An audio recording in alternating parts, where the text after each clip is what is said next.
Bahkan mereka memunculkan gagasan sekiranya nanti dalam 100 tahun negerinya hilang dari peta secara fisik, mereka harus diberikan hak untuk tetap eksis sebagai negara. Dan dia keluar dengan gagasan negara virtual, Pak. Negara virtual. Iya. Jadi malam-malamnya kita diundang oleh KBRI, ketemu dengan masyarakat setempat di situ. Terus kita nyanyi, saya dipisikin oleh Pak Dubes Band. Pak Dubes, coba nyanyi Bengawan Solo. Udah saya nyanyi Bengawan Solo. Wah langsung nimbrung. Langsung nimbrung. Dia klaim, wah ini lagu kami. Kamu sebentar lagi juga udah mati kok, Ding. Pak, jadi umur di sana memang tidak. Betul, Pak, karena diabetes.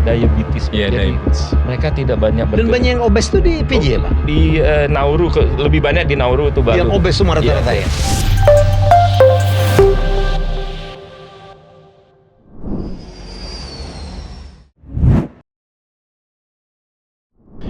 Assalamualaikum warahmatullahi wabarakatuh. Salam diplomasi. Waalaikumsalam warahmatullahi. Jumpa lagi bersama saya dan Helmi Yahya di Yahya and Yahya with the Ambassadors. Kembali kami akan mengajak Anda keliling dunia. Kita belum pernah ke Pasifik. Ada apa di Pasifik? Kita akan segera tahu melalui narasumber kita kali ini.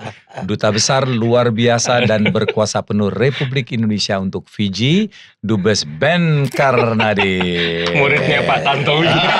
Saya tambahkan. Bukan Fiji aja, Fiji, Nauru, Ya, ini Tuvalu. biar dia menjelaskan. Kiribati. Iya betul. Jadi di akreditasinya kemana aja? Di Fiji, Nauru, Tuvalu, dan Kiribati. Dan Kiribati. Itu sudah hal biasa kalau kita ditugaskan di Pasifik itu, negara akreditasi kita tidak satu. Ya karena banyak. Ya. Karena di Pasifik itu ada sekitar 26 sampai 30 negara. Sebanyak itu ya? Iya, jadi satu dubes itu biasanya merangkap 4 sampai dengan 5 bahkan lebih negara. Cerita Pak, Fiji itu penduduknya berapa? Apa kepentingan kita di situ? Baik, Pak. Iya. Pertama-tama terima kasih dulu kepada mentor guru kami, Pak Dubes Tantowi Yahya, dan tentu Pak Helmi. Beliau berdua inspirator lah kalau buat kami. Kami banyak juga belajar dari life lessons bapak-bapak berdua. Tapi tadi kembali ke pertanyaan, Fiji negara kepulauan di Pasifik, ya besarnya. Dia terdiri dari 300 gugusan pulau, penduduk 900.000. Oh cukup banyak loh. Iya betul. Ada 2 pulau besar yang berpenghuni. Dulu bekas jajahan Inggris di abad ke-18. Dan dia adalah negara yang cukup disegani di Pasifik. Benar. Sebagai leader dari negara-negara pulau. Ada sekitar 16 negara pulau dan teritorial, overseas territory di Pasifik. Iya. Jadi dia anggota persemakmuran ya? Betul Bapak, anggota persemakmuran. Dan lagi negara-negara pulau ini walaupun sekecil apapun dia di UN memiliki satu suara ya Pak. Iya. Sama dengan India 1,5 miliar ya? Betul Bapak. Sama juga dengan Tiongkok. One country, one vote. Iya exactly Bapak. Itu kadang-kadang nggak adil ya Pak Dubes? Iya. Nggak adil lah. Sebenarnya disebut adil kalau negara itu punya lebih dari satu vote. Iya. Jadi kayak Cina gitu nggak boleh satu vote gitu kan. Ada indeksnya ya? Betul. Iya. Ada bobotnya, Ada bobotnya gitu. Ya Allah. Saya kan jadi kalau menangkan vote-vote di PBB itu pegang negara Pasifik aja ya? Iya. Udah 26 tadi, 26. Dengan beberapa teritori. Dari teritori. Iya, karena ada overseas teritorinya Prancis, Amerika. Itu punya hak suara nggak? Enggak. Oh. Biasanya mereka enggak gitu. Oke. Fiji itu terkenal kalau saya air mineral aja tuh ya. Betul. Kayaknya lebih terkenal Fiji air mineral memang daripada yang negaranya. sangat terkenal Fiji Water. Yang tadi mungkin kalau boleh cerita itu katanya dokter di Indonesia kalau penyakit kronis itu airnya obatnya harus diminum dengan Fiji Water. Karena itu pasti dokternya ngendorse itu. endorser itu. Karena pristine water katanya. Airnya sangat Itu murni gitu. brandingnya jago banget sehingga air mineral kok bisa semahal itu ya. Betul Pak. Hanya betul, ditempelin Fiji Water. Pak. Iya. Tapi air dari artisan water, jadi dia memang melalui suatu proses alami ya, di mana mineral-mineralnya tuh katanya konon mineral-mineralnya bisa preserve dengan baik. Ya. Sehingga dari segi pH juga sangat. Jadi baik. Fiji penduduknya 900.000. Betul, Pak. Itu salah satu negara terbesar ya Di kawasan antara Pasifik. kepulauan itu. Ya, kemudian ada Nauru, ada Tuvalu, ada Kiribati. Itu masing-masing berapa penduduknya? Ya, kalau Nauru sekitar 9.000 orang. 9.000? Iya, itu tapi satu negara, Pak. RT di Bintaro nih. Kemudian ada Tuvalu. Tuvalu juga sekitar 10 ribuan. Iya. Ya, negara pulau. Juga Kiribati yang agak besar, tapi juga tidak sebesar yang kita bayangkan. Hanya 100.000 penduduk gitu. Yang sovereign states yang mana? Yang negara berdaulat yang mana? Semuanya berdaulat kalau yang di bawah akreditasi kemarin itu. Kami Oke, artinya ada pemerintahan sendiri. Ada pemerintahan sendiri, betul, Pak. Iya. Bukan protektorat ya? Bukan, Pak. Kalau dia ada semacam kepala negara, kemudian ada parlemen. Menteri, Ada parlemen. Ada parlemen, betul, Pak. Tapi bukan anggota PBB ya? Anggota PBB, Pak. Kalau yang dari selain Fiji yang anggota PBB apa lagi? Semua, Tuvalu, Kiribati, Nauru juga. Itu satu vote nih. Ngeselin ya. 9.000. Itu kalau pilpres enak banget ya. 9.000 tapi dia punya satu suara. Kalau money politik kan murah tuh, Pak. Iya, betul, Pak. Cuma 10.000 gitu. Dan wilayahnya memang benar-benar kecil, Pak, gitu. Jadi saya pernah ke Nauru, itu kalau kita keliling pulau tuh 1 jam mungkin 1 jam selesai, betul. Itu hanya kecepatan kira-kira berapa? 40 km per jam, santai. Nah, Nauru itu ya, atau saya waktu SD dibilang tuh adalah negara terkecil dulu ya. Betul, Pak. Dan kaya sekali karena dulu menghasilkan fosfat Iya, yang betul. berasal dari kotoran burung. Betul, Pak. Jadi negara dulu yang terkaya sekarang menjadi termiskin setelah fosfatnya habis gitu ya, Pak Ben? Betul. Jadi sekitar awal 70-an, 1970-an sampai 80-an awal itu kaya sekali, Pak, betul. Iya. Bahkan kami pernah ke sana dan diceritakan ini dulu lapangan golf. Dan semua ini terbuat dari ada lapisan emasnya, semua railing-railingnya. Oh iya. Itu. Wah, terus kemana sekarang? Ini jadi sekarang tempat numpuk ini, Pak, sampah, mohon maaf. Jadi tempat pembuangan sampah itu. Kenapa dia jadi miskin? Nah, itu karena mismanage katanya dulu. Katanya diinvestkan banyak juga dalam bentuk-bentuk yang tidak produktif juga ya. Betul, Bapak. Tidak sustainable dan sebagainya. Jadi hangus begitu aja hilang. Jadi income negaranya dari mana itu? Ini banyak dari karena perairannya kaya dengan ikan, Pak. Jadi dia license untuk mancing tuh, Pak. License untuk kapal-kapal untuk masih ada penghasilan ya. Betul, Bapak, ada. Kalau yang tempat menahan tahanan dari Australia di situ juga ya? Di Nauru itu Nauru ada, juga, Pak. Iya, itu untuk kan banyak manusia kapal tuh yang mau ke Australia. Ya. Nah, itu sama Australia taruh situ dulu. Iya, dibangunkan itu gedungnya mewah sekali, bagus sekali, Pak, tempat itunya, Pak. Jadi tempat semacam detention centernya. Detention center ya. Itu bagus sekali ya, dan kalau dibandingkan dengan rumah-rumah sekitar itu, ini jomplangnya nggak karu-karuan, Pak. Iya, ini terbuat dari gedung yang kokoh, gedung lah istilahnya, gedung seperti gedung yang di mana kita ini berada ya, gedung mewah, cukup mewah. Tapi itu untuk sebelum mereka bisa pindah masuk ke Australia, disitulah mereka istilahnya ya semacam di karantina. Karantina, terus di naturalisasi. Itu yang bangun Australia. Yang bangun Australia, Bapak. Iya, betul. Kebayang kan penduduknya shock ya, dari kaya banget menjadi miskin sekali. Iya. Kepentingan Indonesia itu apa di situ, Pak? Kalau Indonesia biar bagaimana adalah bagian dari Pasifik ya, Pak Tanto ya, Pak Dubes. Ini berkat kampanyenya beliau ya. Betul, Pak. Jadi kita ini kan serumpun juga dengan mereka ya, istilahnya ya, dari saudara-saudara kita di wilayah timur Indonesia. Nah, tapi beberapa saat dulu kita pernah menganggap itu sebagai blind spot yang tidak terlalu kita perhatikan, Pak ya, di era tahun 2000-an. Oke. Nah, setelah kesininya, di mana kita juga membangun yang namanya Indo-Pasifik, ya tentu Indo-Pasifik itu harus meliputi kawasan di sebelah timur Indonesia, termasuk negara-negara pulau di Pasifik. Istilah itu blind spot ya. Betul dulu. Karena saking kecilnya, saking remote-nya gitu ya. Begini juga, Mia, jadi ada istilah blank spot. Ada blank juga. Ada blind spot.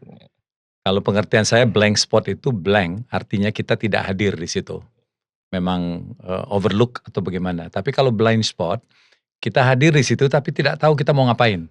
Oh itu. Nah, kayak orang buta gitu loh. Ya. Nah, jadi baru belakangan ini kita buat melek lah. Iya. Jadi Indonesia udah punya roadmap. Iya. Mau ngapain kita di Pasifik gitu ya. Hmm. Nah terus tantangan terbesar Pak Dubes Ben waktu di situ tuh apa Pak? Tantangan terbesar sebetulnya ya kita ingin membuat mereka lebih memahami Indonesia Pak ya. Indonesia Campaign secara jadi ya. betul Pak. Sosialisasi. Jadi tidak melihatnya dari sisi karena tadi saya katakan bahwa mereka banyak bersaudara dengan saudara-saudara kita di wilayah timur Indonesia. Kulitnya hitam ya. Di Melanesia tuh. Kesuka apa Fiji ya Melanesia. Fiji, Ya, Melanesia. Tapi Hitam, kalau keriting. Nauru dan itu Micronesia dia lebih terang sedikit. Iya. Pak Tantowi bisa nerangin Polinesia apa, Melanesia apa gitu. Ada lagi Mikronesia ya. Micronesia. Bedanya apa sih? Jadi Nesia itu kan nation, Ya, bangsa ya. ya. Jadi kalau poli itu artinya banyak. Jadi banyak negara gitu, banyak pulau ya. Kalau kalau apa namanya itu Mela tuh black. Hitam. Jadi black nation. Kalau micro tuh kecil-kecil. Ya. Perawakannya juga. Micronesia. Karakternya, Kecil-kecil apa? Orangnya, fisiknya. pulaunya. Pulau. Kan kebanyakan pulau atol itu. Oke. Jadi kalau ada climate change ini, sebagian pulau itu akan hilang. Nanti Pak Ben akan bercerita Ya. kekhawatiran mereka itu. Nah, jadi karakter orang Melanesia itu hitam. Jadi seperti orang-orang Papua, orang-orang Keriting gitu ya. orang-orang NTT gitu. Itu Melanesia tuh. Orang Fiji. Iya. Tapi kalau Polinesia tuh lebih terang kulitnya. Betul.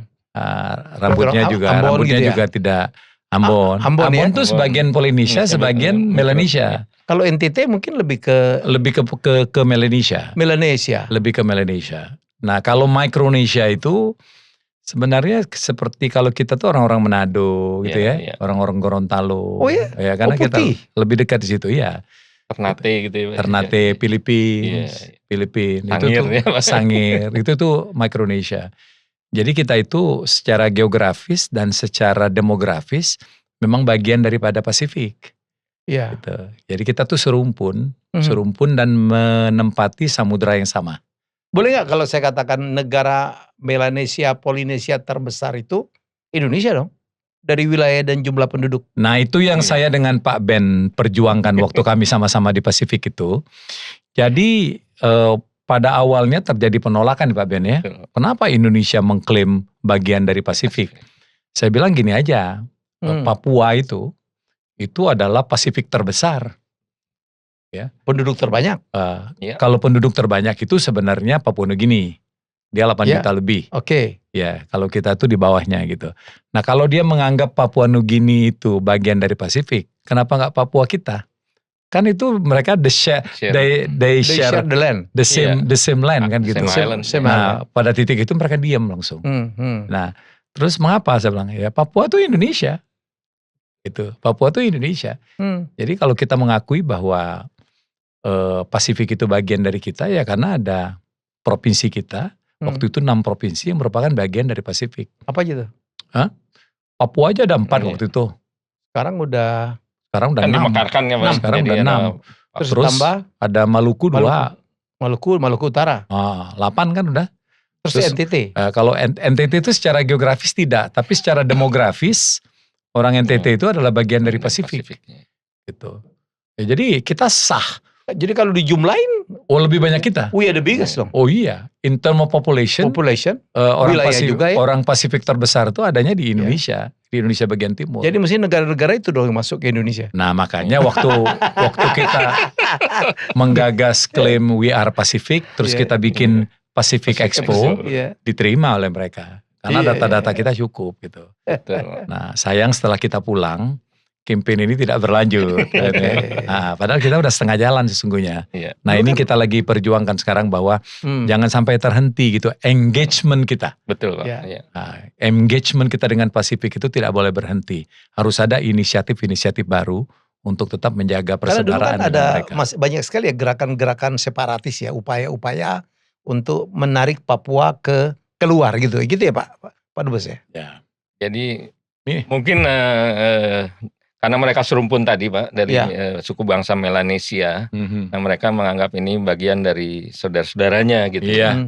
Ya, sehingga dan berbeda secara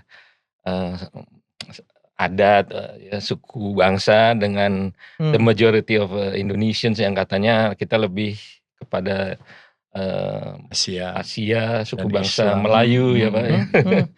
Gitu Pak. Jadi memang ada upaya-upaya dan utamanya tugas kita berdua dengan Pak Tantowi adalah mencegah internasionalisasi dari isu Papua itu Pak. Dan yang kita lakukan dan itu adalah sesuatu yang lebih untuk memperkenalkan hakikat Indonesia sebetulnya dari Sabang sampai Merauke. Ya, bahwa kita memang negara gugusan kepulauan terbesar di dunia, memiliki suku bangsa yang beraneka ragam, bahasa, ya, budaya. Ya, jadi ya itu kalau saya bilang it's given by God gitu ya, bahwa bentangan Nusantara itu dari Samudra Hindia sampai kepada Samudra Pasifik, which so happen bahwa yang di bagian Samudra Pasifik ini memang bersaudara dengan ibu bapak sekalian, saya sampaikan dulu. Tapi begitulah adanya gitu. Jadi sebagaimana juga Fiji memiliki beberapa etnis juga Pak. Sebetulnya yang di utara itu lebih dekat ke kita Pak, orang-orang Rotuma itu. Itu kulitnya juga tidak semelanesia, tidak semela, tidak sehitam orang-orang Melanesianya. Jadi lebih sawo matang itu. Dulu presidennya pernah baru wafat tuh Pak, saya lupa nama. Itu dari Rotuma Pak, dari Pulau Rotuma yang sebetulnya dekat ke Katulistiwa Pak di utaranya Fiji. Iya. Orang Fiji itu terdiri dari bangsa apa aja Pak Ben? Kebanyakan. Kalau Fiji disebutnya suku aslinya tuh Itaukei Pak, Itaukei. Kemudian ada itu Melanesia ya? Itu Melanesia. Tapi yang perawakannya agak besar-besar tinggi itu ada juga unsur Polinesianya Pak gitu, yang seperti The Rock tadi Pak. Dan kalau di kita mungkin saudara-saudara kita dari Papua yang di wilayah pantai Pak, jadi memang tubuhnya lebih besar-besar dibandingkan dengan saudara-saudara kita yang di Papua pegunungan. Nah, dan selain itu ada juga etnis keturunan India. India cukup banyak ya. Betul Pak, yang dibawa ketika kolonialisme dari British colonialism, mereka bawa dari India tuh etnis dari Asia Selatan. Jadi pekerja di perkebunan tebu itu Pak. Sampai Pak Tanto ada dulu pegolf tingkat dunia namanya Vijay Singh. Betul. India, tapi mewakilin Fiji. Betul Pak, betul. Wah, itu top tuh ya. Sebelum eranya Tiger Woods. Betul Pak, betul. Cukup terkenal beliau tuh, betul. Dan ada satu lapangan golf yang katanya didesain oleh beliau, yaitu di area namanya Natandola di Fiji itu. Dan itu sangat eksklusif lah, sangat. Berapa persen ya keturunan India yang ada di sana? Saya dengar cukup besar. Cukup besar Pak, jadi hampir sekitar 30% sih Pak. Iya. Makanya mereka udah menempati posisi-posisi yang tinggi di pemerintahan ya. Betul Pak. Gitu. Pengusaha juga kebanyakan keturunan India ya. Karena rootnya kan pedagang ya. Betul Bapak. Jadi memang kalau dari etos kehidupannya ya, kalau orang-orang Itoke atau orang asli Fijinya itu memang lebih rileks lah, orang-orangnya lebih santai gitu. Enggak, saya penasaran gitu loh Pak Ben. Gimana ceritanya negara kecil bisa menghasilkan produk mendunia yaitu Fiji Water. Iya. Ini apa genuine dari Fiji atau orang luar yang memanfaatkan untuk melihat peluang itu? Itu sebetulnya genuine dari Fiji, tapi terus ada investor dari kalau nggak salah Selandia Baru Pak. Iya. Nah itu memang yang dijual adalah tadi keperistinan kemurnian dari wilayah itu yang memang dari segi lingkungan gitu ya, itu sebetulnya sangat udara dan sebagainya tuh sangat bagus Pak, bersih Pak di sana. Tidak ada motor ya, motor jarang lah orang naik motor. Banyak kan orang kalau yang asli itu dia lebih senang jalan kaki Pak. Jadi polusinya rendah. Sama mungkin transportasi laut kali ya. Betul. Dan saya dengar snorkeling katanya bagus sekali di Fiji. Betul Pak, jadi memang mata pencarian terbesar atau kontribusi tourism, especially marine tourism ya Pak, tourism bahari adalah sekitar 40% dari GDP Fiji itu. Wow. Iya. Jadi memang besar sekali dan yang dijual adalah keindahan alam, keaslian alam itu. Bukan modernisasinya, bukan, tapi Ya. keaslian dari Ya kalau modernisasi ngapain orang ke sana ya? Bandara ada ya Pak? Ada Pak, jadi ada bandara internasional yang besar di kota Nandi sebutannya. Nandi namanya. Tulisannya Nadi. Ya. Nandi tulisannya tapi disebutnya Nandi. Nah di sana juga ada resort-resort di Pulau Denarau namanya. Iya. Nah di situ terkumpul lah ada hotel semua, ada Marriott, ada Hilton. Oh ya? Iya semua ada Sheraton. brand-brand Sheraton. Pak Tantowi udah pernah sana? Alhamdulillah Sudah sudah Pak. Beliau ini udah ke 160 negara sebelum Luar waduh, biasa. saya ngubernya susah ini. Iya. Nah, ya Pasifik aja hampir 30. Betul Pak. Udah Itu semua? hampir semua udah. Iya. Indah ya Pak. Lautnya tuh biru Pak, betul. Iya. Pak Ben, kita ke Tuvalu. Ini menarik. Tuvalu, oke. Kalau saya orang TV Pak, Iya, dulu saya kalau kita bikin apa gitu, nama gitu, iya. domain Domain. Google-nya kan pasti .tv. Betul. Kita pikir televisi, bukan itu Tuvalu betul ya. Betul, betul Pak. Itu negara Tuvalu dapat license, dapat uang nggak dari situ ya? Dan negara Tuvalu dapat Pak. Salah satunya memang yang dia Penghasilan jual juga? adalah domain internet itu Pak. Betul Pak. .tv. Betul Pak. Betul. Jadi selain juga mereka penghasilan utamanya dari license ini Pak, penangkapan ikan juga. Iya. Iya, Oh. iya. Oke. Lisensi penangkapan Dan ikan. penduduknya juga nggak banyak juga ya? Tidak banyak Pak, betul Dan Pak. pulau juga nggak besar juga ya? Bukan, tidak besar Pak. Jadi pulaunya itu apa ya? Pulau atol Pak. Jadi Atol. pulau Oh. kecil-kecil karang, pulau karang yang kalau lagi ombak naik Iya, tenggelam. hilang juga. Oh gitu ya? Iya, Pak. Iya, iya. Iya. Nah kalau berdiri di tengah itu pulau itu kita lihat ke kanan laut, ke kiri laut Pak. Jadi begitu terancamnya mereka dengan naiknya permukaan air laut itu Pak. Jadi mereka sangat Ancaman betul ya? betul Iya. Pak. Bahkan mereka memunculkan gagasan sekiranya nanti dalam 100 tahun negerinya hilang Iya. ya, dari peta secara fisik, mereka harus diberikan hak untuk tetap eksis sebagai negara. Dan dia keluar dengan gagasan negara virtual Pak. Negara virtual. Iya. Dan udah diajukan ke ICJ Pak untuk sebagai apa namanya tuh kalau climate Menarik, change ini menarik tidak ya, tertangani ya, dia Iya. minta suatu fatwa lah gitu ya dari Iya. ICJ untuk eksistensi negerinya, walaupun mungkin nanti rakyatnya ada tinggal di Mana-mana. mana-mana tapi mereka bisa bersatu Kan dalam dulu dalam satu acara di organisasi apa gitu ada wakil dari Tuvalu kalau nggak salah, yang dia Iya. waktu menyampaikan pidato itu dari tengah lautan gitu ya? Oh iya betul Pak, dari Benar, ini ya? kan Conference of the Parties Pak, climate change. Climate change ya? Iya. Menarik perhatian. Betul Pak, untuk narik perhatian bahwa dulu kan dia kasih gambaran bahwa garis pantainya dari pinggir itu masih agak jauh, tapi sekarang udah hanya tinggal 2-3 meter. Sebelumnya masih bisa 50 meter. Terus. Jadi dia kakinya setengah di laut. dia bacakan deklarasi itu Pak. Deklarasi. Betul, Pak. Dan itu menarik perhatian Betul banget ya? Bapak, betul Pak. Jangan nuntut itu ya. Kalau nanti kami tidak ada, Iya, punya apa? Virtual country. virtual country yang dia. Menarik ini. Nah ini buat Helmi juga teman-teman Ah, ini top dia. para penonton ya. Salah satu kunci keberhasilan Pak Ben dalam menavigasi kepentingan nasional, Indonesia. kepentingan Indonesia di Pasifik itu, beliau adalah seorang musisi. Jadi beliau ini bisa disebut sebagai drummer top lah di Indonesia. Ya pernah gabung dengan beberapa band dan ketika di Fiji beliau aktif sekali ngeband Iya, dengan musisi-musisi setempat dan juga dengan lingkaran diplomat ya Iya. yang ada di Fiji. Jadi memang untuk sukses bertugas di Pasifik itu salah satu persyaratan tak tertulis itu ya harus orang seni, Iya, betul Pak. ya kan?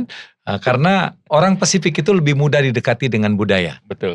dengan seni ya, karena Iya. mereka itu sangat sangat apa ya, sangat seniman.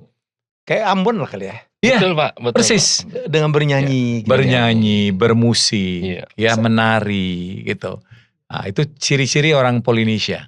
Betul. Sekarang Ya. lebih top ada Tabola Bale. Gitu. Iya, Saya iya. dulu Pak Tantowi yang mengatakan bahwa ada lagu Arianto yang orang tidak tahu kalau itu lagu Indonesia, ternyata top sekali di negara-negara Mimpi Pasifik. sedih.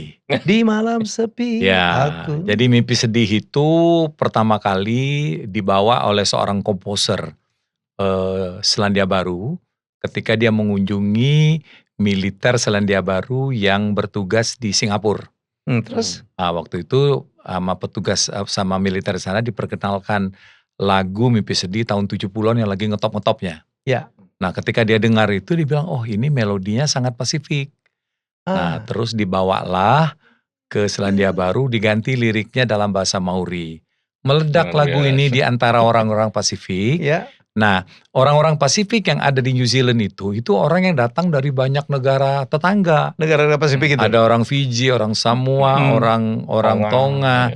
Itu All Blacks itu nggak bakal ada tanpa ada orang Samoa dan Tonga di situ. Iya. All Black itu yang ini, yang rugby-nya Selandia Baru rugby-nya gitu. Tanpa ada orang Fiji di situ, gitu.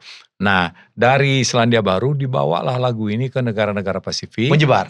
Akhirnya menyebar, diterjemahkan dalam bahasa masing-masing. Makanya kemanapun kita pergi, ada lagu Mimpi Sedih dalam bahasa daerah masing-masing. Di Fiji ada lagi lagu Indonesia yang ngetop. Lagu apa tuh?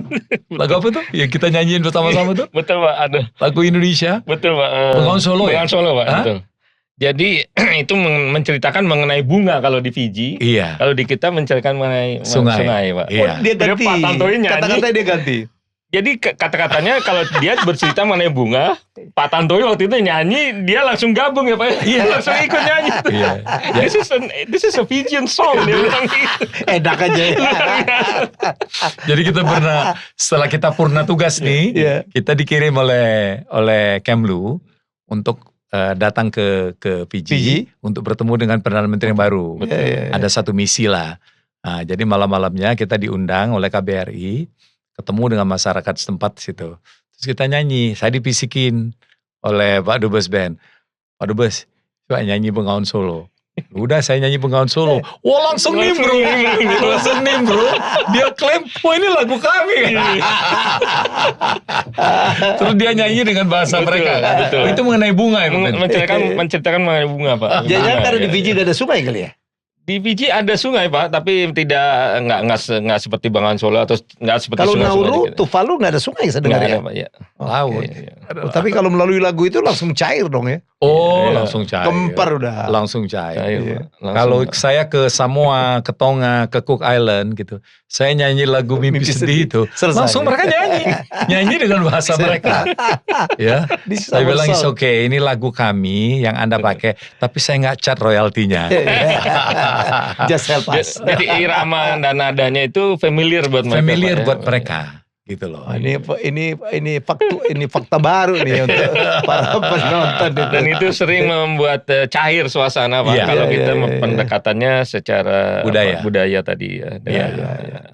Soft power diplomasi. Soft power diplomasi. Soft power. Jadi kalau saya mau jadi dubes itu udah bisa dong ya. Karena saya udah bisa. Saya bisa nyanyi juga gini-gini. Mimpi kali ya. Ini berharap.com ini. Oke Pak. Ya yang menarik lagi Kiribati. Tulisan Kiribati bacanya Kiribati. Ya itu ibu kotanya apa?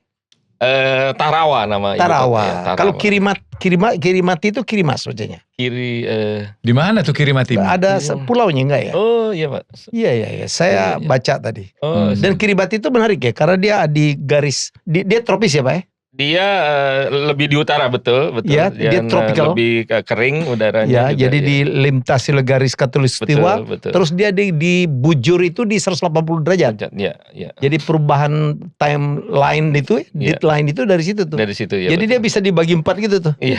Jadi 4 wilayah yang berbeda. Berbeda waktunya. Iya. Pak. Itu hanya 2 jam dari Hawaii Pak. Jadi lebih dekat ke Hawaii. Dekat dengan Hawaii itu. Hawaii pulau mana? Hawaii yang bagian selatan Pak. Iya.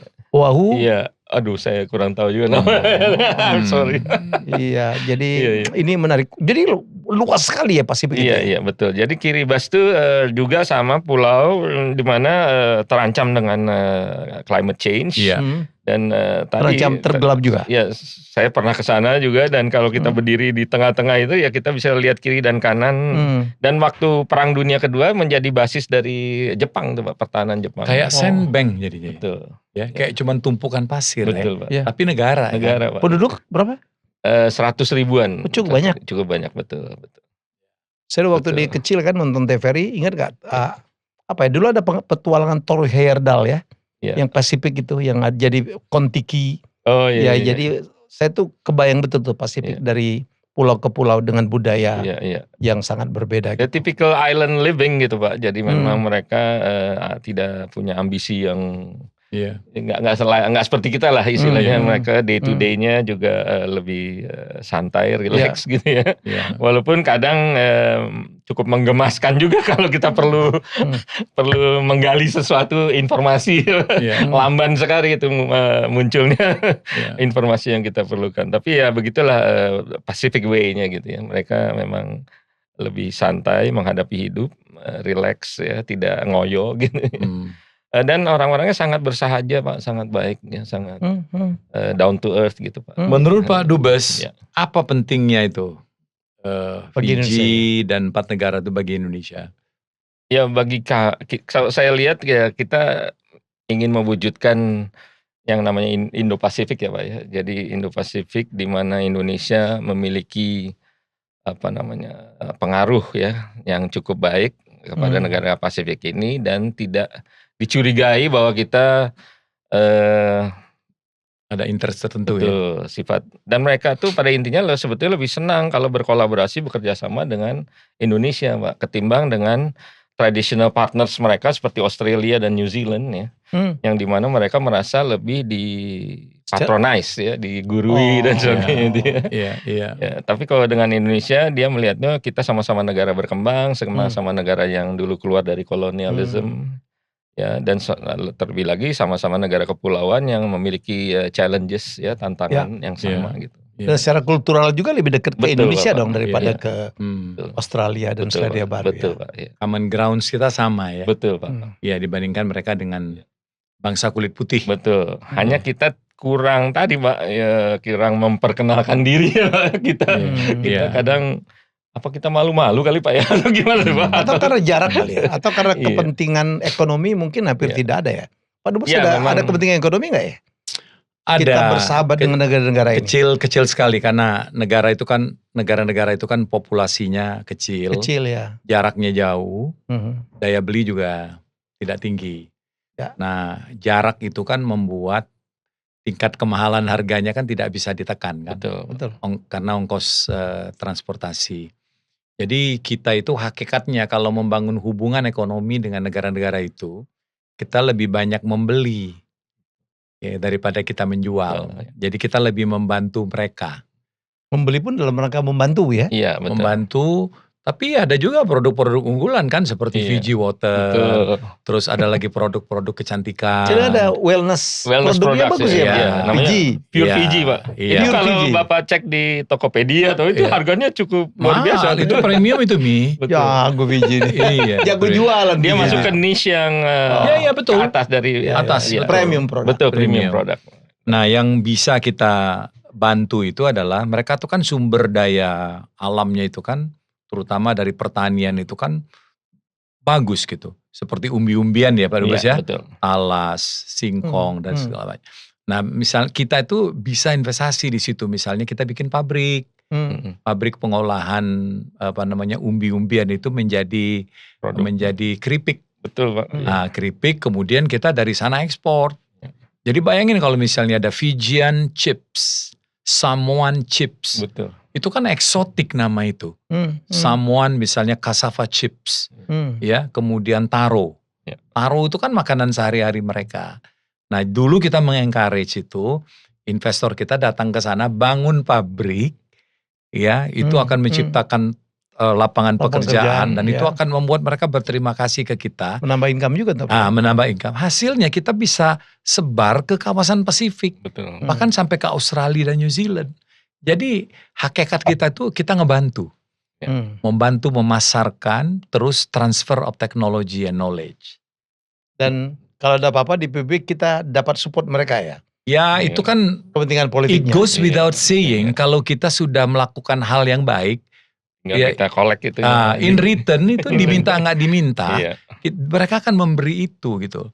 Jadi jangan kita datang dengan konsep itu tadi kata Pak Dubes, patronizing, ngajarin doang, duit nggak ngasih gitu kan, mana ada orang mau, Betul, Pak. ya kan? Iya. Kita juga kalau dinasihatin oleh seseorang gitu, lu nasihatin doang ini. Indonesia cukup banyak Pak memberikan development cooperation dalam konteks Ya. bantuan pembangunan Pak ya. Jadi kita memberikan untuk pertanian traktor-traktor tangan tuh Pak. Ya. Dari buatan Indonesia, Oke. ya, kemudian kita hibahkan ke mereka. Pada masa saya ada sekitar 100 hand tractors tuh Pak yang kita bagikan, karena kita undang dari Kementerian Pertanian kita ke sana expert untuk melihat potensi pembangunan pertanian di kawasan Pasifik itu, terutama di Fiji Pak. Ternyata dari segi jenis tanah dan sebagainya itu ada kesamaan crops yang bisa dikembangkan, crops yang ada di Indonesia untuk dikembangkan di sana. Nah sekarang ini dengan Pak Duta Besar yang baru sudah dikembangkan menjadi suatu demo farm, di mana ya, dan juga Regional Training Center for Agricultural Cooperation. Jadi di Fiji akan dijadikan semacam pusat pengembangan pertanian untuk wilayah pulau-pulau Pasifik yang lainnya gitu. Dan kita share experience dan expertise kita di. Kalau dari Indonesia ke Fiji itu naik apa Pak? Ada pesawat? Ada pesawat, tapi tidak setiap hari, ada seminggu 2 kali dari Singapura Pak dengan Fiji Airways. Direct dari Singapura ke Nadi tadi Pak. Dengan Fiji Airways ke Nadi, betul Pak. Oh ada Fiji Airways ya. Itu bagus pesawatnya bagus Pak. Itu Airbus A350 Pak ya. Gitu. Itu kelompoknya Singapore Airlines itu. Betul. Iya kelompoknya. Jadi salah satu penerbangan. Berapa jam dari Singapura? Dari Singapura 10 jam 30 menit ke Nandi. Jauh ya? Iya lumayan di tengah Pasifik betul. Dan dari Nandi itu sebetulnya bisa connect ke Amerika Pak, ke San Francisco or ke LA. Ada Pak. Dari Nandi? Dari Nandi itu Pak. Dan bahkan baru waktu saya kembali pulang ke Indonesia ada penerbangan yang sedang dirintis untuk ke Kanada Pak. Dari Nandi itu Pak. Udah dekat nih. Mereka kalau ke pantai barat itu udah dekat. Iya betul dari Pasifik itu. Dari pantai baratnya Amerika udah dekat Pak. Ya. Oh iya. Shortcut. Jadi apalagi kalau dari Kiribati kalau dekat ke Hawaii kan dekat sekali ke SF gitu-gitu ya. Betul Pak. Iya. Pantai barat betul. Ya. Apa udah datangin Pak-4-nya cukup rutin dulu Pak? Tidak rutin tapi karena keterbatasan anggaran itu klasik sekali Pak. Kalau waktu sih banyak ya. Betul Pak. Dan juga Pak, faktor penerbangan yang memang tidak terbatas, ya? Tidak kalau ada gangguan cuaca tuh Pak. Nah ini kan penerbangannya ke sana kita pakai pesawat yang ATR itu Pak, yang baling-baling. Nah itu lebih enak Pak yang baling-baling. Betul. Lebih religius gitu. Kan ngeliatin baling-baling, ya Allah jangan sampai zikir. Itu kalau ada kurang religius deh. Apalagi baling-baling satu di depan itu berdoa sepanjang. Jadi ingat Tuhan ya. Sepanjang penerbangan jadi ingat Tuhan. Betul Pak. Aku negerimu. Nah itu kalau ada tiba-tiba ada perubahan cuaca yang drastis, nah itu pesawatnya nggak balik. Jadi kita pesawat bisa stranded sekitar seminggu 2 minggu karena dia nggak lihat cuaca udah baik baru dia balik. Nah itu. Saya dengar tuh Palu itu bandaranya lebih sering nganggur ya Pak ya? Betul Pak. Kalau nganggur katanya dipakai untuk balapan. Betul, jadi lapangan bola Pak, main volley, main itu. That's true. Bapak banyak baca nih, baca mengenai Pasifik. Betul Pak, jadi untuk rekreasi Pak. Pak Ben, ada yang menarik dalam pidato tahunan Menteri Luar Negeri Januari yang lalu, untuk pertama kali saya mendengar nih bahwa Menteri Luar Negeri kita? Bahwa Indonesia itu adalah bagian dari Pasifik. Masuk barang nice. Itu. Jadi ini adalah suatu lompatan kemajuan yang sangat besar ya. Selama ini kan itu tadi blind spot kan, antara diperhatiin sama enggak. Nah tapi kemarin Pak Menlu mengatakan bahwa Indonesia bagian dari Pasifik. Artinya itu ada suatu komitmen besar yang dibuat. Betul. Ya. Nah menurut Pak Dubes Ben sebagai orang yang pernah di Pasifik hampir 5 tahun itu ya, apalagi yang harus dilakukan oleh Indonesia sekarang ini setelah itu keran itu dibuka oleh Menlu? Nah ya harus di follow, betul Pak. Jadi follow up dengan berbagai aktivitas ya yang untuk mengisi supaya hubungan ini tidak seperti hit and run Pak ya. Jadi Iya. sekali ngilang, sekali ngilang gitu. Tapi kontinuitas ini penting sekali ya. Karena negara-negara Pasifik ini sebetulnya sangat bersahabat, sangat enak untuk diajak ngobrol, diajak untuk berkolaborasi ya. Dan negara-negara Pasifik ini kalau kami lihat menjadi pusat perhatian juga dari negara-negara besar ya seperti Tiongkok, Amerika Serikat. Itu Pacific Fleet dari Hawaii itu Admiral bintang 4-nya udah waktu saya selama di sana 4 tahun lebih itu ada 3 kali berkunjung ke Fiji itu Pak. Sedangkan kadang kita susah juga Pak kalau mau ngundang dari kita untuk hadir ke Pasifik tuh dari pejabat-pejabat kita atau dari instansi-instansi terkait kita untuk lebih banyak hadir di Pasifik itu tidak serta-merta mudah gitu ya. Tapi perhatian dari negara-negara besar ya Tiongkok dan ada semacam pertemuan tahunan Pak dari negara-negara leaders Pasifik ini dengan misalnya Jepang, kemudian leaders Pasifik dengan Amerika Serikat. Kan terakhir diundang ke White House semua tuh waktu tahun berapa ya 2022 nggak salah. Sebelum ke UNGA diundang ke White House para leaders Pasifik, ada dialog lah gitu. Nah ini adalah hal yang mungkin bisa dilakukan juga oleh Indonesia ya sebagai kita fulcrumnya dari Indo-Pasifik ya sebagai titik tumpu dari poros maritim dunia tadi Pak yang dimana dua samudra itu bertemu di antara gugusan Kepulauan Nusantara tadi ya. Jadi kita tunjukkanlah eksistensi sebagai negara yang memang genuinely negara kepulauan gitu Pak. Untuk bersama-sama dengan negara-negara pulau Pasifik ini berkolaborasi dan bertukar pikiran, bertemu secara reguler ya dalam suatu kalaupun potensi ekonominya barangkali tidak besar, mungkin lebih penting itu geostrategi aja ya. Betul Pak. Ya. Betul Pak. Jadi posisi mereka ya, gitu buktinya Tiongkok sering sekali bersaing dengan Amerika Serikat di gugusan kepulauan Pasifik itu Pak di negara-negara pulau. Ya, kalau ngelihat mapping apa yang terjadi pada krisis perang sekarang kan di mana posisi-posisi itu menjadi penting. Ya, menguasai apalagi Pasifik dekat ke Hawaii. Betul. Wah, kalau ada China, Tiongkok bangun apa di situ kan dekat sekali. Betul Pak, betul. Apalagi kalau Iran ada di situ Pak. Tiongkok cukup agresif Pak di Kiribati. Dia kalau nggak salah sedang ada pembangunan semacam establishmentnya dari Tiongkok itu ya. Sebenarnya kalau dibilang misalnya pengalengan ikan gitu kan untuk supply ke Amerika kan dekat sekali jadinya. Betul Pak. Jadi untuk sebagai basis production base ya. Ya kan hasil ikan ya. Betul. Mungkin rumput laut atau gitu ya. Jadi bisa diolah untuk disuplai kemana-mana. Speaking of rumput laut, Indonesia pernah memberikan pelatihan ya betul kepada negara-negara kepulauan itu dan dipusatkan di Fiji waktu itu. Disambut baik. Disambut sangat baik Pak. Jadi apa yang bisa dibuat dari rumput laut? Ternyata rumput laut itu bisa menjadi macam-macam. Saya juga baru tahu bisa jadi kosmetik ya, kosmetik ya. Selain untuk obat-obatan, betul herbal ya banyak sekali. Waktu Pak Zubes datang pertama kali itu, bagaimana tingkat pengetahuan masyarakat di sana terhadap Indonesia? Ini penting nih. Betul Pak. Jadi memang tadi Pak kita lebih sering disalah mengerti Pak. Lebih sering negatif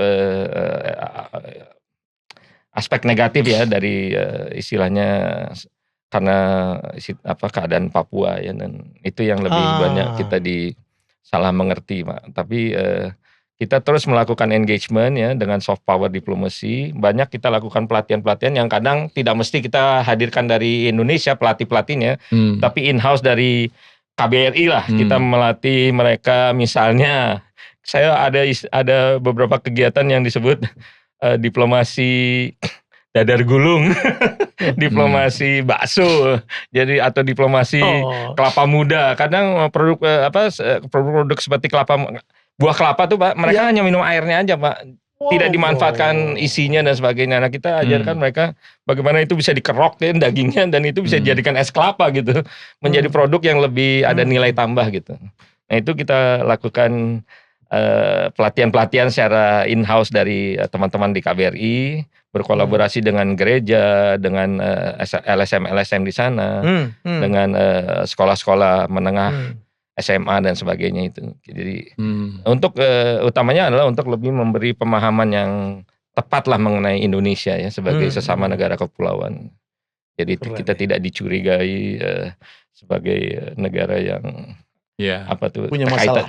Kaitan dengan Melanesia tadi. Ya. Kalau dalam konteks diplomasi itu kan ada take and give-nya kan ya. Betul Pak. Ya. Yang kita bisa take dari Fiji dan 4 negara itu apa Pak? Yang bisa kita ambil, kalau saya melihatnya bagaimana mereka atau ambil hikmahnya aja. Iya, apa namanya resiliensi mereka ya Pak. Kalau saya lihat ya, karena mereka sering mengalami bencana angin topan dan sebagainya. Ya, masuk akal. Ya, dan itu mereka memiliki suatu ya dari grassroots-nya ya gitu ya. Jadi tidak sebetulnya ada resiliensi yang tidak ingin bergantung kepada negara lain ya. Jadi mereka sangat ingin belajar bagaimana mengatasi ya, bisa mengatasi tantangan-tantangan itu. Dan Indonesia ada di kantor dia punya kantor BNPB-nya itu apa penanggulangan bencana itu ya. Ada expert yang dibiayai oleh Australia dan dari Indonesia ditaruh di sana untuk memberi pelatihan-pelatihan mengenai penanganan bencana, mengenai mitigasi dan sebagainya. Capacity building. Capacity building betul Pak. Jadi kita selalu melihat apa yang dari grassroots mereka bisa kita kembangkan menjadi kolaborasi yang memang di level mereka gitu. Jadi kita nggak bisa Pak kalau ke sana datang dengan apa yang sifatnya teknologi canggih dan sebagainya. Tapi kita sesuaikan dengan situasi setempat. Kebersahajaan mereka, kesederhanaan mereka itu sebetulnya banyak wisdom lokal mereka yang itu bisa menjadi banyak pelajaran buat kita. Pak, setelah berapa tahun di sana? Saya 4 tahun 8 bulan Pak di sana. What do you get? Mungkin ada kesan apa, impression apa Pak? Setelah ditempatkan di negara-negara kecil yang orang tuh nyebutnya aja susah tuh kali ya. Ya kalau ya utamanya sih kalau dari segi Indonesia kita bersyukur Pak, kita negeri yang istilahnya dari. Jadi Bapak jadi banyak bersyukur. Karena melihat kita tinggal di sini jauh lebih beruntung gitu ya. Betul Pak. Jadi waktu itu saya didampingi. Ibadah juga makin kuat kan. Didampingi oleh orang lokal di sana. Dia bilang, "Sir, do you know that I've never been out of this island." Dia bilang gitu. Itu pulau Nauru Pak. I'm 42 years old, dia bilang gitu. I want to go somewhere. Can you dia minta apakah ada pelatihan yang dia bisa diundang. Terus saya bilang, "Oh, kalau itu banyak." Saya bilang gitu. Tapi terus besoknya ketemu lagi karena dia antar saya kan dia sebagai LO. Dia bilang, I told my father that I will get some training from you. But you know what he responded? Kamu mau apa sih mau keluar dari negara ini? Udahlah, kamu tuh kan udah umur 40 lebih ya. Kamu obesitas ya. Kamu sebentar lagi juga udah mati kok. Pak, jadi umur di sana memang tidak. Betul Pak, karena diabetes. Iya, jadi mereka tidak banyak bergerak. Dan banyak yang obes tuh di Fiji ya Pak? Di Nauru, lebih banyak di Nauru tuh baru. Yang obes tuh rata-rata ya? Karena banyak gitu. Minum Coca-Cola, Fanta itu. Oh iya? Duduk-duduk di pinggir pantai liatin laut. Ngapain? Kurang bergerak juga. Exactly Bapak. Dan karbo Betul. Banyak sekali makan karbo. Karbo itu cassava kan itu cassava, terus nasi berapa nggak? Dalo. Nasi sekarang Indonesia ikut mengembangkan karena mereka mulai diversifikasi pangan. Mulai juga mau makan nasi ya. Kalau umumnya kan makan umbi-umbian Pak seperti Pak Dubes. Betul. Dan hobinya ya Coca-Cola gitu. Ubi ya, dan minum Coca-Cola. Sambil nyanyi-nyanyi gitu ya Pak. Betul Pak. Itu beneran loh Pak. Jadi ada balai-balai gitu selalu mereka duduk-duduk main gitar, nyanyi-nyanyi, minum Coca-Cola. Peaceful life sebenarnya. Peaceful life, exactly. Sebetulnya jadi nggak ada kayak dikejar-kejar hidup tuh kalau saya lihatnya. Jangan lebih bahagia mereka daripada kita di sini. Di mana-mana macet. Take away saya malah mungkin itu lebih buat pribadi saja. Dan jadi Bapak jadi bersyukur lah Pak. Betul Pak, betul. Alhamdulillah. Lebih bersyukur lah kita di Indonesia lebih bisa melihat dunia luar lebih sering ya, kita lebih jadi bergaul dengan. Kalau kita bertugas di Pasifik itu tadi disampaikan oleh Dubes Ben itu, kita tuh mencegah internasionalisasi isu Papua. Nomor satu. Ya, kalau mereka sendiri itu ya they are happy people dan mereka puas dengan apa yang ada gitu ya. Sampai nanti itu mereka itu digerakkan oleh aktor-aktor tertentu untuk kepentingan tertentu dan itu mengganggu intelektual. Dan itu mengganggu Indonesia. Nah, gitu. Jadi tugas kita tuh salah satunya menjaga supaya tidak terjadi internasionalisasi isu ini.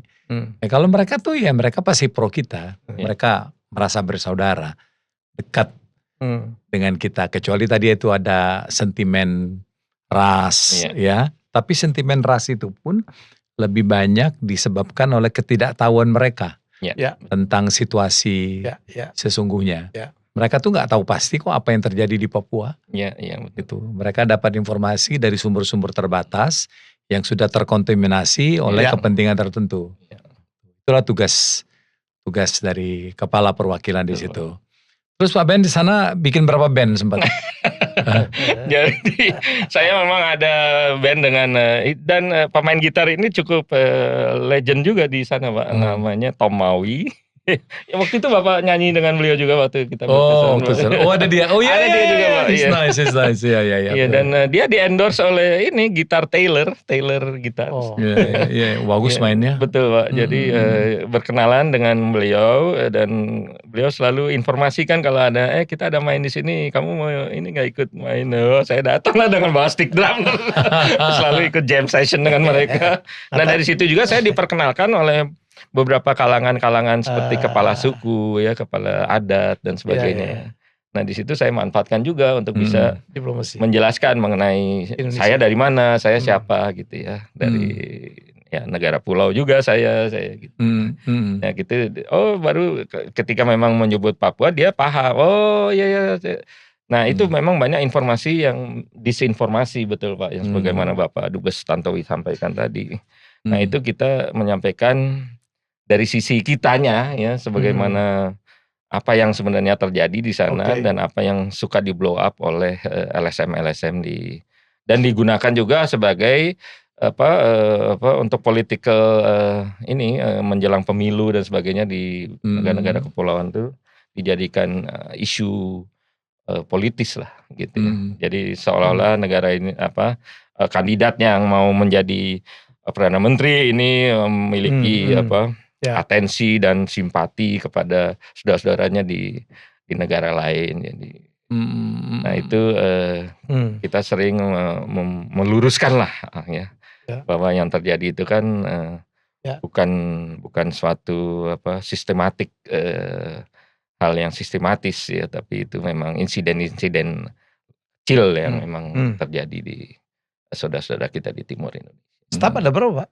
Staf saya kecil Pak, jadi saya sering ceritanya gini, kalau waktu saya bertugas di Washington DC dengan Pak Dubes Dino Jalal, saya di fungsi ekonomi, jadi ada 5 orang di fungsi ekonomi, nah di KBRI Supa juga satu KBRI berlima kita. Kalau saya di Washington itu hanya satu fungsi Pak, mungkin di New Zealand seperti itu Pak ya. Ini untuk seluruh fungsi, 5 orang. Jadi hanya berlima kita ya, tapi ya kita solid lah, kita kompak. Tapi kan ada local staff. Betul, ada local staff dan local staff ada yang dari Indonesia, ada juga yang dari orang Fiji. Yang dari Fiji ini sangat Pak, karena pernah mengikuti pelatihan beasiswa seni budaya Indonesia. Udah jadi orang Indonesia dia. Jadi mereka paham sekali mengenai Indonesia dan sering membantu kita untuk juga promosi budaya dan sebagainya. Mereka bisa nari Indonesia dan itu unik sekali kalau kita bisa menampilkan mereka dengan pakaian kostum Indonesia, tapi mereka sebetulnya orang-orang Pasifik. Penting nggak Menlu ke sana? Sangat penting Pak, sangat penting Pak. Apa dampaknya kalau Menlu berkunjung ke Fiji? Ya tadi Pak, kalau saya pikir karena continuity dari engagement itu ya tidak bisa nggak bisa sekali setahun aja menurut saya kurang Pak. At least ya sekali 2 kali dalam setahun lah gitu ya ada. Apalagi kita ini menganggap diri sebagai bagian dari Pasifik ya Pak. Jadi kita harus walk the talk ya kira-kira. Walk the talk, harus kita betul-betul wujudkan lah gitu dalam aksi yang nyata gitu. Cina itu bisa disebut bagian dari Pasifik juga ya kalau kita lihat area geografis ya, tapi tidak sebagian dari China. Tapi tidak sedekat kita. Kita itu bukan hanya geografis tapi demografis, kultural, kita tuh bagian dari Pasifik. Ya. Tapi Cina itu di mana ada manusia, di situ dia bukan buka kedutaan ya. Iya, betul. Hampir di semua negara-negara kecil itu mereka buka kedutaan. Kalau Indonesia sama kayak warung Padang lah ya. Di mana ada orang dia bikin warung Padang. Iya kalau iya. Tapi kalau kita presensi kita cukup bagus ya. Jadi kita punya 4 perwakilan di Pasifik ya. Betul. Jadi di 4 perwakilan. Canberra, Wellington, Papua Nugini dan di Fiji. 4 itu untuk konsulat jenderal di New Caledonia. New Caledonia. Ada konsulat jenderal. Jadi untuk mengcover Pasifik itu sebenarnya cukup dibandingkan dengan negara-negara ASEAN lainnya. Malaysia misalnya ya. Iya, tapi tidak bisa dibandingkan juga karena kepentingan mereka kan beda dengan kita. Betul. Kalau kita tuh kepentingan politiknya tinggi sekali. Jadi seperti kayak untuk isu Papua termasuk ya. Itu isu Papua seperti misalnya di Vanuatu menurut kami itu tidak bisa lagi dirangkap dari Canberra gitu. Betul, Pak. Itu harus masuk Australia Pak ya? Masuk Australia. Jadi paling tidak dia sudah harus ada selevel seperti New Caledonia lah. Betul. Ada konsulat jenderal di situ. Iya, terlalu jauh Pak kalau dari Canberra. Terlalu jauh. Yang membuat frekuensi kunjungan itu menjadi terbatas. Impact-nya kalau kita buka perwakilan itu, negara penerima itu menganggap serius nih. Ya. Indonesia ini memperhatikan kita tuh serius gitu. Hadir betul ya. Jadi bukan hanya omon-omon gitu. Betul. Gitu. Betul Pak. Iya kan gitu. Nah kalau Fiji tadi merangkap yang kecil-kecil itu make sense lah. Tapi kalau kayak Vanuatu itu menurut saya kayak Solomon Islands gitu. Kita harus buka tuh level konjen di situ. Kalau kita mau benar-benar mau mengengage. Kalau negara lain, Pasifik. Amerika, Tiongkok sudah mulai buka Pak. Udah buka. Gitu. Solomon Island. Christmas Island juga ya Pak? Bukan Christmas Island yang Australia ada juga ya? Iya ada yang di Kiribati tadi itu. Christmas Island. Disebutnya Christmas Island juga Pak. Tapi Christmas Islandnya Kiribati ya. Wilayah Kiribati ya. Iya. Karena satu lagi udah milik Australia udah ya. Betul Pak. Seperti Micronesia itu kan dirangkap oleh Manila kan. Betul. Terlalu jauh itu. Jadi minimal itu untuk kawasan Micronesia itu kita buka perwakilan di Palau lah misalnya. Ya satu tapi satu. Ya. Mungkin negara apa aja yang Micronesia itu Pak Lukas? Apa? Yang masuk Micronesia itu negara apa ada aja? Marshall Islands ya. Terus ada apa lagi namanya itu? Palau ada. Ada Palau yang gede itu ya. Iya. Palau itu Federated States of Micronesia. Micronesia gitu. Marshall Island gitu. Itu menurut saya itu di Palau itu kita perlu hadir tuh. Level konjen aja misalnya atau level konsulat lah. Iya. Ya gitu. Hadir yang penting kan. Ya. Karena kalau dirangkap oleh suatu negara yang secara geografis jauh. Itu tidak efektif. Tidak tercakup lah gitu ya. Dan itu membuat mereka bisa mengertikan nggak serius-serius banget di Indonesia gitu. Betul. Ya. Sehingga dampaknya sangat baik itu Pak kalau kita hadir on the ground di sana. Ini untuk kepentingan politik ya. Betul Pak. Iya. Dan nggak perlu perwakilan yang besar. Maksudnya 3 orang, 2 orang lah gitu. Iya betul. Iya. Karena Pasifik itu bagian dari kita. Jadi sudah saatnya kita memberikan perhatian lebih terhadap Pasifik, Pak. Ada apa lagi Pak Helmi yang mau ingin ditanyakan? Ya. Pak Dubes, hampir 5 tahun di sana, ada nggak yang belum dilakukan? Ya, kan tadi Pak Tantowi bikin di New Zealand Pacific Expo Pak ya. Waktu itu kita sebetulnya ingin merencanakan namanya Pacific Fair. Fair itu levelnya lebih kepada UMKM, pelaku-pelaku usaha kecil gitu. Dan sebetulnya udah dapat dukungan ya, cuma karena waktu itu COVID Pak, jadi tidak terlaksana. Harapan kami tentu karena ini akan meningkatkan engagement juga Pak dari segi ekonomi ya, bahwa Indonesia juga punya pelaku-pelaku usaha di skala ekonomi mikro kecil ya. Dan di situ ada kesetaraan dengan mereka gitu, ada kesamaan di mana kita juga bisa memberi sharing experience dan expertise ya kepada mereka. Kita pernah mendatangkan macam-macam tuh pemahat wood carver ya untuk memberi pelatihan bagaimana mereka Karena mereka kan hidup dari pariwisata tadi saya katakan. Nah, mereka kadang bikin souvenir juga, tapi souvenirnya menurut mereka kurang craftsmanship-nya kurang halus, kurang fine, betul. Indonesia mesti jago lah ya. Kita undang dari Bali datang untuk kasih pelatihan mengenai wood carving, kemudian juga pelatihan montir yang kecil-kecil gitulah. Hairdresser ya, kadang make up itu mereka minta, Pak. Untuk dibeli pelatihan hairdressing ya, terus make up gitu. Wow, menarik sekali. 1 jam. Persis.